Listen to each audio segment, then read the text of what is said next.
That's the piece of breaking news that's coming in right now. Prime Minister Modi has reached Kedarnath. He had earlier landed at the Jolly Grant Airport in Dehradun, and now he has reached Kedarnath. First thing on his agenda is to offer prayers at the Holy Kedarnath Shrine. Those visuals on your screen, the Holy Kedarnath Shrine. Prime Minister Modi is set to step off the helicopter and visit the Holy Kedarnath Shrine. His fifth visit to Kedarnath ever since he became Prime Minister. Payal Mehta is with me on the broadcast. Payal, so Prime Minister Modi touching base in Kedarnath, and the entire 3-hour power-packed exercise in Kedarnath kicks off in the next 5 minutes.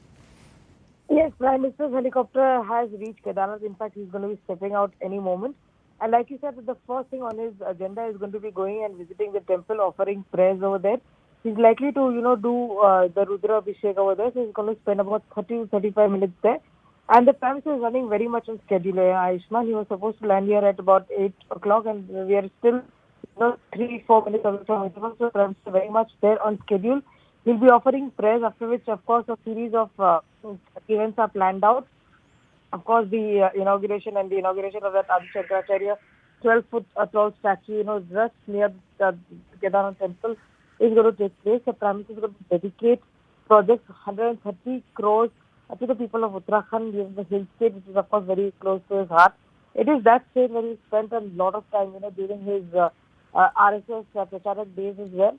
So obviously it's a huge significance, and more than anything else, we are expecting at about 9:50 this morning the Prime Minister is going to address the public as well. What he says over there, because remember, we're talking about cultural rejuvenation over here, whether it is this particular premise that has been reconstructed, this statue was washed away in 2013, whether the government is working on the Kashi Vishwanath corridor. Kashi Vishwanath is also extremely significant. It's one of those key Jyotirlings as well.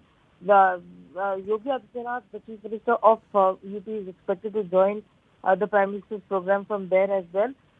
There is going to be a lot of importance is going to be laid out as far as the cultural rejuvenation is concerned, and the Vikas and the Vishwas push that you're also speaking about, Ayushman. Also, Payal, I wanted to get your take on the significance of this visit beyond Uttarakhand. We saw that grand display in Ayodhya, which was led by Yogi Adityanath. The entire temple town bathed in that sea of light. And now, as you can see in those visuals, those beautiful snow-capped mountains in Kedarnath, and Prime Minister Modi set to step off the helicopter and go to the shrine. Decode the significance of this visit beyond the state of Uttarakhand and the message that goes to the wider country, not only to the BJP Karyakartas in other states, but also to the people of the country. It's all about, having this cultural rejuvenation, as they say, because, obviously not only the Prime Minister is going to be present from here, but leaders have been asked to be present from various Jyotirlings, various, peaks, Shankaracharya peaks across the country, and of course from his birthplace, which is in Kerala as well. So extremely significant in terms of the cultural rejuvenation. Of course, you're talking about, this push as far as the Vishwas is concerned, and the fact this National Party, takes a lot of pride in its Hindutva push as well. But, beyond that, the government has always said that, Vishwas is one thing, but Vikas is also something which is extremely important. Like I said, there's development work which is going on to the Kashi Vishwanath temple. The Kashi Vishwanath corridor is being developed as well. Development is being multiple projects being assigned to Ayodhya as well. So obviously the Prime Minister also on one front talking about this, but on the other front also talking about the fact that, yes, lives and livelihoods are also extremely important. So, when development projects are assigned over here, it actually creates a lot of livelihood, for people in that state and in this region as well. At the same time, making it easy for people to access such difficult areas. For example, one of the things that the government has spoken about constantly has been building an all-weather road connecting Badrinath, Kedarnath, Haridwar, and Rishikesh, and all of these areas which are extremely, the Char Dham, as you say, has to be connected by all-weather road, because most of the time these areas become extremely difficult for people to access due to the weather constraints as well. So that's the kind of a push that they're going to see over here.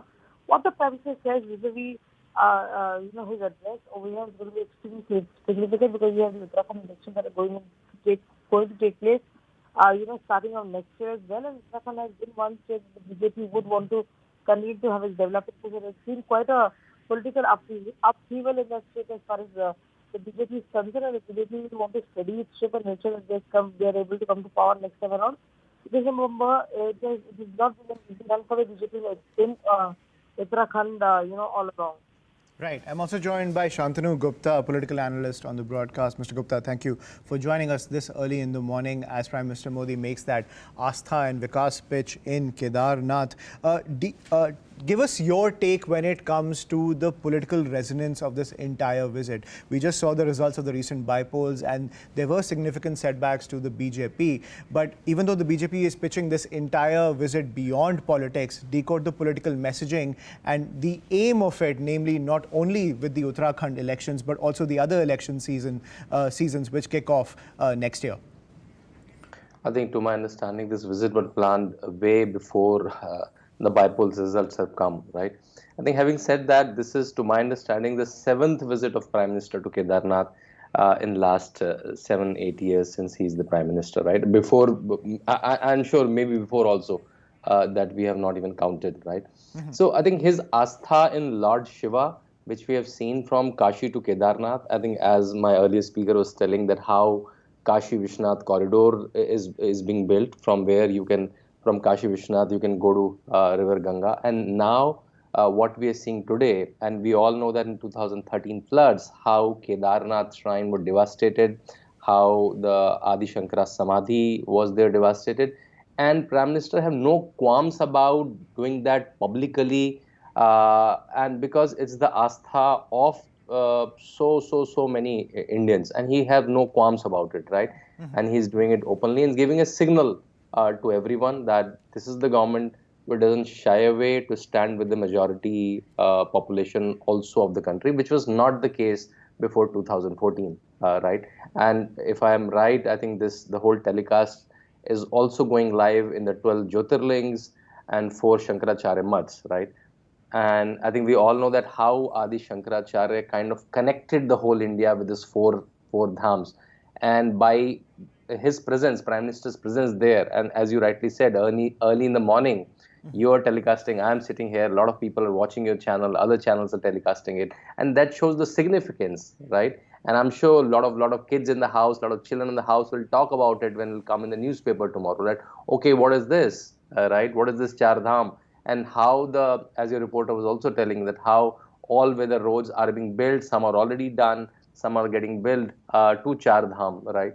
So I think all of this gives a massive signal that Prime Minister and his government, his state government, his central government will not shy away rejuvenating all these shrines. We have seen how Kumbh happened in Prayagraj. We have seen how Yogi Adityanath is celebrating Choti Diwali in Deepotsav, such a grand fashion from last 5 years, and we've seen what happened yesterday. And today, Prime Minister is in Uttarakhand. So I think beyond elections is generally that how India is regaining its cultural strength. Right. Shantanu, please stay.